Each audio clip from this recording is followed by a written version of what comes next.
J'ai la flemme. J'ai la flemme de faire des vidéos YouTube. Quand je vois ce que font certains gros YouTubeurs, comme par exemple Léo Duff, je me dis que c'est peut-être pas pour moi. 3000 milliards de dollars. C'est difficile à imaginer. À votre avis, combien d'entreprises sont valorisées à 3000 milliards? 2. Moi, je sais pas faire ça. Il faut un expert en animation graphique, il faut passer des semaines à faire des recherches, il faut écrire un putain de script. Aucune entreprise n'avait atteint ce niveau avant elle. Et c'est d'ailleurs très récent. Apple les a atteints en 2022, Microsoft en 2024. Et puis ça demande une vraie expertise technique en vidéo. Tu le vois, le fond est parfaitement bien incrusté, l'image est belle, le son est impeccable. Moi, c'est pas mon métier. Est-ce que ça veut dire que j'ai aucune chance de percer sur YouTube? Bien, la réponse est non. Et je vais te prouver pourquoi dans cette vidéo et comment est-ce que toi tu peux faire des vidéos sans avoir à être Léo Duff, sans avoir à créer des vidéos qui sont extrêmement travaillées, extrêmement léchées, qui demandent beaucoup de moyens et de ressources. Moi j'adore Léo Duff et j'adore ses vidéos, mais il peut se payer le luxe de passer 90% de son temps à travailler sur ses vidéos. Moi je suis formateur en ligne, ça veut dire que mon temps, je le passe avant tout à construire des méthodes pour mes élèves, à les mettre en forme dans une formation et à les vendre. C'est ça le cœur de mon activité. Et donc YouTube c'est du bonus. C'est quelque chose que j'ai envie de faire en plus parce que je sais que j'ai de la valeur à apporter à mon audience avec ça, mais je ne peux simplement pas me permettre, et en plus j'ai la flemme, de faire des vidéos dignes d'une grosse production. Peut-être que toi aussi t'es dans ce cas-là, peut-être que toi aussi tu fais un métier à côté, que tu peux pas te permettre de passer 8 heures par jour sur ta stratégie YouTube, et peut-être qu'à cause de ça, bah tu t'es dit que YouTube c'était pas pour toi, ou alors que c'était pas le bon moment, t'as pas encore trouvé la bonne façon de faire, tu te dis peut-être qu'un jour j'aurai de quoi embaucher une équipe et on pourra faire des vidéos YouTube ensemble. Peut-être que tu préfères aller sur des plateformes qui sont plus accessibles comme LinkedIn ou alors faire des contenus courts sur Instagram ou sur TikTok. Et YouTube, ça reste une sorte de rêve lointain où tu te dis « Ah, quand même, ça serait bien. YouTube, c'est la longévité. YouTube, c'est le sérieux. YouTube, c'est des vidéos qui peuvent performer pendant des mois et des années, m'aider à construire une audience fidèle. Mais tu te vois simplement pas le faire parce que c'est trop gros, c'est trop lourd, c'est trop imposant peut-être pour toi. » Aujourd'hui, j'aurais à te proposer une autre façon de faire des vidéos. En fait, j'ai passé des semaines à regarder un petit peu YouTube et à essayer de repérer des créateurs qui réussissaient à avoir des bons résultats, des bonnes performances avec des vidéos low cost, qui ne demandent pas beaucoup de budget à créer, qu'on peut faire tout seul, sans forcément avoir besoin d'une équipe technique, sans forcément avoir besoin d'un monteur, qui sont assez rapides à créer et qui peuvent apporter beaucoup de valeur à l'audience. Le mieux, c'est que je te montre quelques exemples. Regarde mon ordinateur. Alors ça, c'est la première. C'est un pas que vous faites pour vous. C'est quelque chose que vous faites dans le bon sens, pour avoir moins de graisse, pour avoir plus d'énergie, pour éviter les maladies plus tard, pour lutter contre votre inflammation actuelle, pour soigner.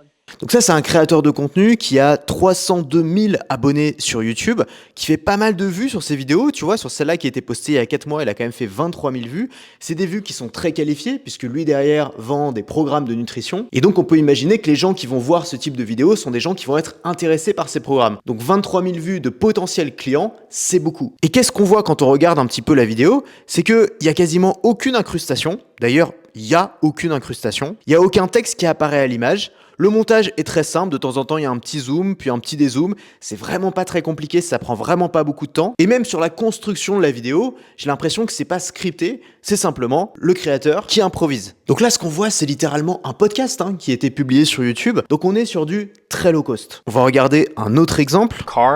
Looks much better. I can actually see raindrops much more higher fidelity when I'm driving this car. Donc ça c'est Marcus Brownlee, c'est un créateur de contenu que tu as probablement déjà vu passer quelque part parce qu'il fait des vidéos tech depuis peut-être 15 ans. Il est extrêmement connu, il fait beaucoup de vues et il a lancé récemment une chaîne secondaire dans laquelle il fait des reviews de voitures et qui n'a rien à voir avec sa première chaîne. Sur sa première chaîne, il passe un temps fou à faire des plans qui sont très bien produits, mais sur sa deuxième chaîne, il se filme simplement avec un téléphone et il donne son avis sur la voiture. Le montage est très minimaliste, c'est un tournage qui est très simple et comme tu le vois, ça fait des millions de vues, 2 millions de vues pour cette vidéo. Si on regarde un petit peu à quoi ressemblent les miniatures, c'est pas beaucoup plus de travail. Il n'y a pas de texte, il n'y a pas d'effet particulier, on génère pas des images avec de l'IA. Et si on regarde les vidéos les plus vues, 3,9 millions de vues, 3,6 millions de vues, 2 millions de vues, bon, évidemment, c'est un créateur qui était déjà très connu avant. Mais ce qui est intéressant, c'est que même ce créateur qui était connu pour faire des vidéos extrêmement léchées, il vient de prouver en faisant ça qu'on peut créer du contenu qui intéresse les gens avec beaucoup moins de budget et en y passant beaucoup moins de temps. On va regarder un autre exemple, cette fois-ci, issu de mes propres vidéos. Je voulais attendre qu'il y ait du soleil pour faire cette vidéo, mais j'avais oublié un détail. On est en Normandie, on est en décembre, et le soleil ici, ça n'existe pas. Moi et les caméras, c'est une histoire de frustration. Je suis sans arrêt Donc ça, c'est une de mes vidéos dans laquelle je fais le test du DJI Osmo Pocket 3. C'est la caméra qui est en train de me filmer ici. C'est une vidéo que j'ai tournée à peu près en 1 heure en me baladant dans mon jardin avec la caméra. Donc tu vois, je change de plan, je me déplace un petit peu, je me balade dans ma maison, je montre un petit peu la caméra. Pied d'appareil photo par exemple, je trouve que c'est un peu abusé de l'avoir mis dans un accessoire. Ils auraient pu mettre le pas de vis directement en dessous et le port USB-C à l'arrière. Bon, je sais pas ce que t'en dis, mais ça me paraît assez prometteur. Donc là, on est vraiment sur une vidéo qui est complètement artisanale et si on regarde un petit peu les statistiques, on voit qu'elle marche bien. On va regarder ensemble, J'ouvre une fenêtre de navigation privée. Donc tu vois, quand je tape le nom de la caméra, je suis là, je suis vraiment sur la première page. Donc ça m'apporte pas mal de trafic via la recherche.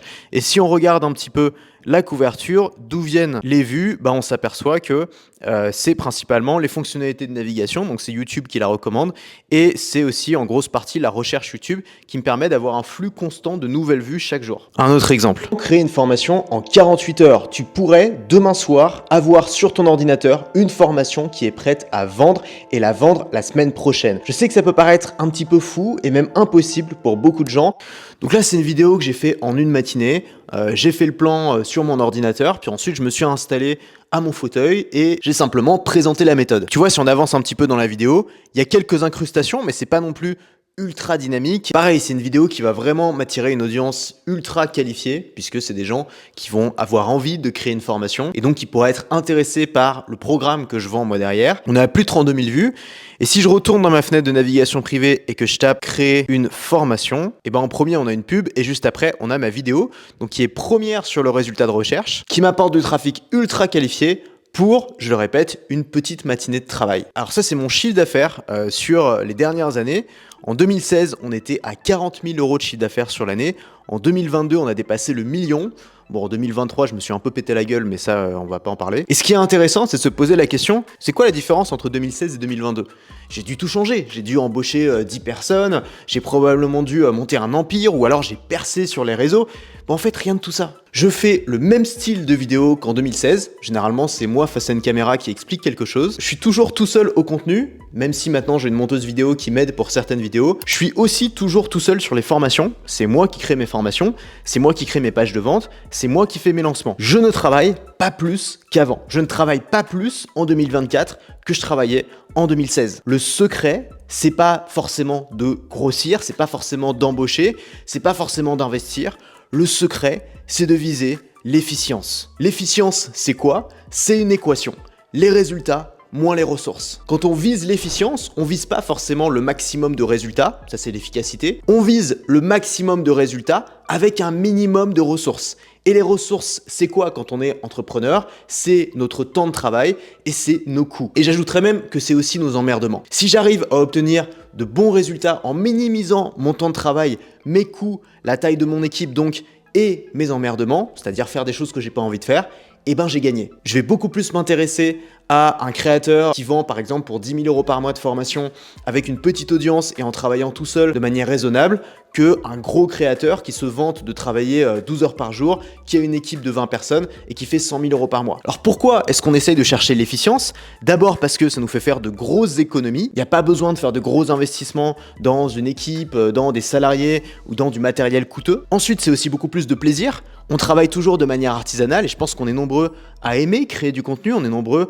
à aimer partager, à aimer diffuser. Et donc c'est dommage en fait de se priver de ce qu'on aime pour passer des heures à résoudre des petits détails dans un logiciel de montage ou à faire des recherches pour une vidéo. Ensuite, c'est aussi mieux pour notre audience parce que quand on est un créateur de contenu qui partage son expertise, qui essaye d'apporter de la valeur pratique aux gens, plus tu vas créer de contenu, mieux c'est. Plus ils vont passer de temps avec toi, plus ils vont apprendre. Et donc le fait d'être plus efficient, ça va te permettre de passer moins de temps sur tes contenus, donc de créer plus de contenu, donc de créer plus de valeur pour ton audience. Alors maintenant, je voudrais te donner 3 façons de créer du contenu sur YouTube, même si t'es pas un YouTuber, même si ça te fait peur. Pour certaines personnes que je connais, notamment pour Félix, mon associé, c'est plus facile de créer du contenu pour YouTube que de faire des Reels ou des TikTok par exemple, qui vont devoir être très scriptés, très travaillés. Lui, ce qu'il va faire, c'est simplement qu'il va utiliser la méthode de la conversation enregistrée. Il va simplement discuter avec une personne, il va se filmer en train de discuter, et ensuite il va prendre des extraits et il va les mettre sur YouTube.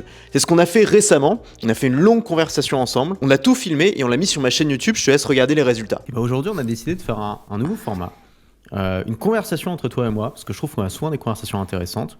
Donc tu vois, on est sur une vidéo de quand même 57 minutes, dans laquelle on va en profondeur dans les méthodes pour construire une audience. Donc on est vraiment dans une niche, et c'est un contenu qui nous a demandé très peu de temps à créer, puisqu'on a simplement allumé une caméra et on s'est mis à discuter comme on pourrait le faire en privé. Si on regarde les données analytiques de la vidéo, on voit qu'elle est dans la norme, elle gagne même un peu de traction par rapport à son lancement, on est à 6,5 000 vues. La durée de visionnage est largement au-dessus d'habitude parce que c'est une vidéo qui est très longue. Et si on regarde l'engagement, on se rend compte que la durée moyenne d'une vue est de 12 minutes, soit plus de 6 minutes de plus que d'habitude. Donc on a quand même des bonnes performances. Le temps que ça nous a pris pour créer cette vidéo, c'est simple. 1 heure de tournage, donc la vidéo dure 1 heure, ça nous a pris 1 heure à la créer, donc on peut pas faire plus efficient.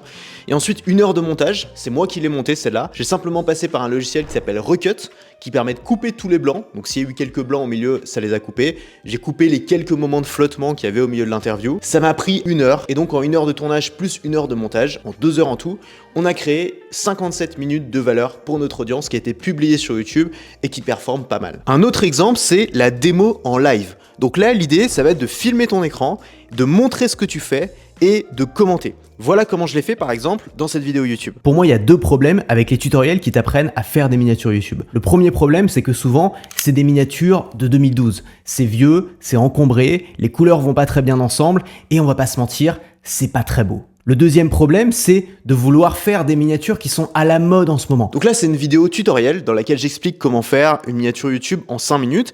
Et qu'est-ce que je fais ? Je commence par une petite introduction, par partager ma frustration. Et ensuite, je vais expliquer comment trouver un bon concept de miniature. Et je vais filmer mon écran. Et je vais simplement le faire devant mon audience. Je vais créer une miniature devant les gens. Je vais cliquer dessus. J'ai différents types de dégradés ici, mais je vais en créer un nouveau. Alors c'est vraiment une vidéo pareil qui m'a pas pris beaucoup de temps.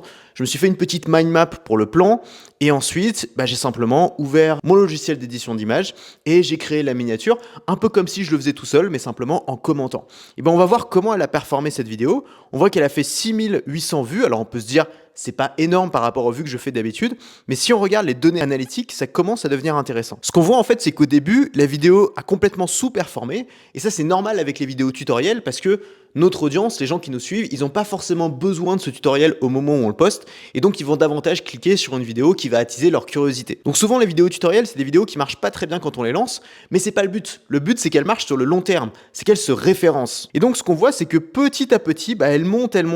Chaque jour, elle génère de plus en plus de vues, et bientôt, elle va dépasser les autres. Si je regarde d'où viennent les vues, c'est simple, je me rends compte qu'en fait, c'est la recherche YouTube qui est en train de monter quasiment en exponentiel. Et quand on tape créer une miniature YouTube sur YouTube, on arrive assez rapidement sur ma vidéo. Je te montre un autre exemple. Il y a 2 semaines, je t'ai annoncé que je me lançais dans les tunnels de vente avec...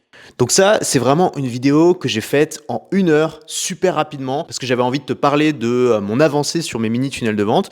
Et donc, qu'est-ce que j'ai fait ? J'ai posé ma petite caméra, j'ai commencé à parler, j'ai filmé mon écran et j'ai montré un petit peu où j'en étais. Donc c'est vraiment une vidéo qui m'a pas demandé de beaucoup de travail, qui a fait plus de 7000 vues, donc qui a vraiment intéressé mon audience et qui m'a aussi aidé quand j'ai fait mon lancement de la formation mini tunnel quelques semaines plus tard à faire mon meilleur lancement de tous les temps, notamment parce que j'en ai parlé avant sur YouTube. Donc YouTube peut aussi servir à ça. YouTube est aussi un bon canal pour discuter de ton audience, pour préchauffer un petit peu l'audience avant un lancement. Le troisième modèle que je peux te présenter, c'est le modèle de l'opinion sans filtre. Alors ça, c'est un modèle que j'utilise beaucoup pour mes vidéos YouTube. Le concept, ça va être simple. Tu as un truc à dire, tu vas te faire un petit plan avec quelques bullet points, tu vas poser la caméra devant toi, tu vas cliquer sur On et tu vas dire ce que tu as à dire. Il n'y a pas de script, il n'y a pas à tout rédiger à l'avance, il n'y a pas de recherche à faire. La seule chose qui compte, c'est d'être un petit peu intéressant. Et tu sais, le secret pour être un petit peu intéressant, c'est pas de passer des semaines à faire un script parfait. C'est d'être bien informé sur le sujet, d'avoir des points de vue ou des angles que les gens n'ont pas forcément entendus ailleurs. Et tout ce travail, en fait, il va se faire simplement en amont, quand tu vas lire des bouquins sur le sujet, ou quand tu vas lire des articles ou regarder des vidéos en anglais peut-être sur le sujet, des opinions qui ne sont pas encore très populaires chez nous, tu vas simplement les importer, les faire à ta sauce, et souvent ça va très bien marcher. Un exemple de comment j'ai utilisé ça dans une de mes dernières vidéos. Je voulais le meilleur micro. Alors j'en ai testé des dizaines et j'ai fini par acheter celui-là. le Shure SM7B. Je n'ai jamais eu une aussi bonne qualité sonore, pourtant j'ai arrêté de l'utiliser. Et aujourd'hui, il prend la poussière sur une étagère. Donc ça, c'est une vidéo, tout simplement, dans laquelle je parle d'un micro. Et je me suis dit, tiens, ça serait marrant de parler de ce micro, d'essayer de me positionner dessus aussi sur YouTube, et d'en profiter pour faire passer un message qui est important pour moi, qui est que l'efficience, justement, est plus importante que la performance, et qu'il y a des micros qui permettent d'être plus efficients que forcément avoir le meilleur micro, le micro le plus cher, etc. C'est ce que je fais dans la vidéo, on voit qu'elle a fait plus de 15 000 vues, et quand je regarde les données analytiques, c'est très intéressant parce que pareil, c'est une vidéo qui monte, qui me fait connaître de nouvelles personnes jour après jour. Si on regarde d'où viennent les gens, on se rend compte que c'est majoritairement la recherche YouTube, la courbe en bleu ici, qui m'amène le plus gros de mon trafic. Et en fait, c'est simple, c'est quand on tape le nom du micro sur YouTube, bah tout simplement ma vidéo, elle arrive en premier après la pub. Donc là, qu'est-ce que j'ai fait? J'ai pas du tout passé plus de temps sur cette vidéo. C'est pas une vidéo qui est plus travaillée que les autres. Et c'est ça que je voudrais que tu retiennes. C'est que les vidéos qui marchent le mieux sont pas forcément les vidéos sur lesquelles tu travailles le plus.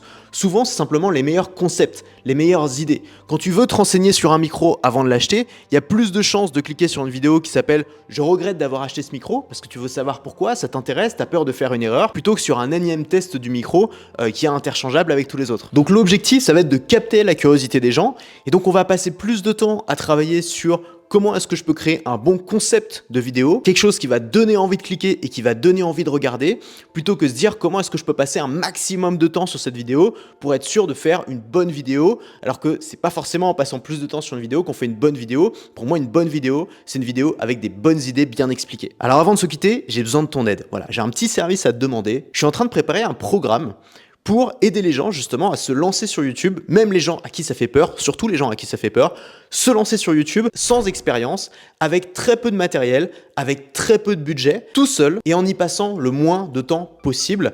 Dans l'idéal, moins de 2 heures par semaine. Cette formation, elle va être ouf. J'ai trouvé plein de modèles de vidéos, notamment aux US, qui cartonnent avec très peu de travail pour beaucoup de résultats. Et j'ai hâte de te présenter tout ça, de te montrer tous ces modèles, de donner des techniques pour que tu puisses le faire à ton tour.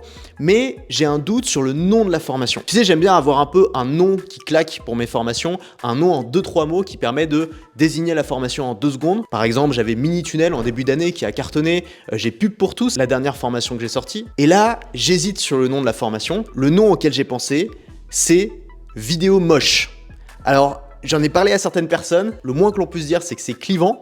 Il y a des gens qui me disent que ce nom est génial et qu'ils auraient immédiatement envie d'acheter la formation. Et il y en a d'autres qui me disent que ce nom, il va faire fuir tout le monde et que personne ne va avoir envie d'acheter la formation. Évidemment, le concept, c'est pas de faire des vidéos qui sont volontairement moches, mais c'est de faire des vidéos qui sont moins produites et qui sont plus efficientes. J'aurais pu appeler la formation vidéo express, vidéo facile, vidéo minimaliste, mais ça a déjà été vu et revu et j'ai envie de trouver un nom qui claque un peu plus et qui sort un peu plus du lot. Donc j'aimerais juste que tu me dises en commentaire, est-ce que tu serais prêt à acheter une formation qui s'appelle Vidéo Moche? Ou est-ce que ça te ferait fuir immédiatement? J'aimerais que tu me répondes sincèrement, ne me dis pas ce qui va me faire plaisir, et comme ça va m'aider à savoir si je garde ce nom-là ou si j'essaie de trouver un nouveau nom. Si tu as d'autres idées de noms, évidemment, je suis preneur. Une dernière chose, quand je vais lancer cette formation, il y aura une offre spéciale qui va durer seulement quelques jours, qui permettra au plus rapide d'accéder à cette formation à moitié prix. Si ça t'intéresse et tu as envie de te lancer sur YouTube cette année, c'est peut-être la formation qu'il te faut. Et donc si tu veux être tenu au courant du moment où je vais lancer cette formation, mais aussi de mes découvertes pour en arriver à cette formation, le mieux c'est de t'inscrire à ma liste email. Tu entres ton mail juste en dessous et comme ça tu seras un des premiers tenus au courant quand je vais lancer la formation. Je te mets aussi le lien vers mon canal Telegram. Je partage les coulisses de mon activité au jour le jour. Donc généralement quand je fais une découverte, je la partage immédiatement sur Telegram et ça permet à mes abonnés de profiter des dernières nouveautés. Tout est en description. J'attends ton feedback en commentaire et nous on se retrouve dans la prochaine.